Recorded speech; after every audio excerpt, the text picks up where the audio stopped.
Hey everyone, my name is Jeff Sloyer. I'm a developer advocate for IBM Bluemix, and today we're going to be talking about open source docs with IBM Bluemix. This is part 2. So if you haven't seen part 1, click this link right here, and we'll check that out. It's kind of a prereq for watching this video. This video is going to be about making your second contribution to the IBM docs, and how you can go through that and contribute your second contribution to the IBM docs, or fix that error or bug that's been burning you on our docs. I fixed a couple already. It's kind of fun and really easy. So let's go through how to actually make your second contribution to the IBM docs. So we're going to go ahead and switch over to the web browser, and you're going to need to go to github.com. I'm already there and already logged in, and we can see I've already contributed to the Bluemix docs once. So if you haven't done this, click on the link in the top left to go through that video on how to set up your first contribution to the Bluemix docs. So down here on the bottom right, we can see this is my own repo for the docs I've actually been contributing to myself. So it'll bring us to a page. This page has my local copy of the docs, and we can actually see my previous contributions. So we'll click here on the left and click on branch. I already remember what I called mine last time. It's down here at the bottom. It's called patch 1. So this was my last contribution to the docs. And if we want to see it, it's going to load it up here. We can click on last commit.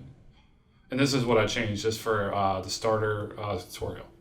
So we'll go back, click on docs here at the top. I'm going to go ahead and want to clone this and check this out. So I'm going to click copy to clipboard here. It's already copied. I'm going to switch to my command line. If you don't have the Git command line installed, I'll put a link for it below on how to install it. We'll type in git clone this. This will take some time to run, so I'm just going to kind of go ahead and skip through this and just let this go kind of quicker.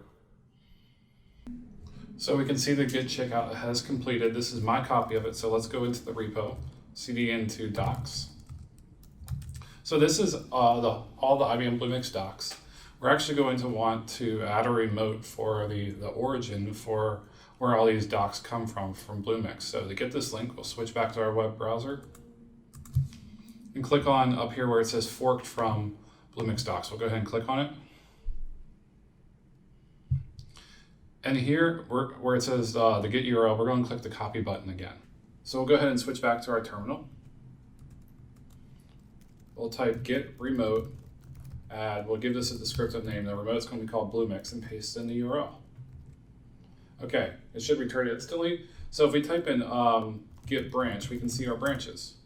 So we're currently on master. So anytime we want to do any new work, we should do git checkout master, then do git pull Bluemix master. This is make sure we're up to date with the latest docs in Bluemix, so we don't overwrite anything. And something just came through that I wasn't up to date in my own repo, so that's great. So this helps you prevent merge conflicts when you're submitting your changes. So now we want to create a new branch so we can do this work on this and not step on top of anyone else. So we'll type git branch, new change. So you want to give this probably something more descriptive, actually what you're doing, kind of. So I'll just hit that. We create a new branch. So if we type in git branch again, we can see our branches. Then we'll go ahead and do git checkout, new change. So this basically isolates our work that we're about to do and puts it on its separate branch so we don't conflict with anything. It keeps our source control nice and clean. Some good practices to follow to make sure your Git requests go through and there's no issues with your pull request. So we're going to switch to my favorite text editor, which is Sublime, and make a quick change. So we're here in Sublime, and all the docs here on the left. So we're going to go check out a document with CF apps. So we're going to go to the boilerplates file. So I'm just going to do something simple just to update this. I'm just going to change this date here.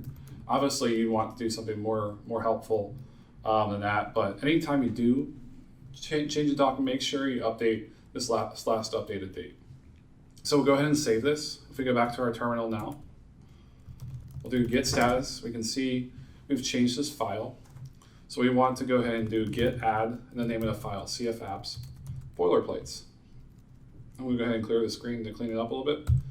And we go ahead and check this file in. Do git commit -m, -m just means message. So we're going to give it a descriptive message. Say don't merge this This is for a video. So you want to give a pretty descriptive change what you're doing here so the Bluemix team can try to understand what you're doing. Okay, so I got my change ready. So this is important. You want to type Git Push Origin. Origin refers to where we got this on GitHub, so our own repo. Git Push Origin. And the last argument is the branch name, so our new branch. In this case, it's a new change. And I got that from right up here. It just told me what that is to make it nice and easy. New change. So this is going to take, I have to go ahead and log into GitHub. Type in my password.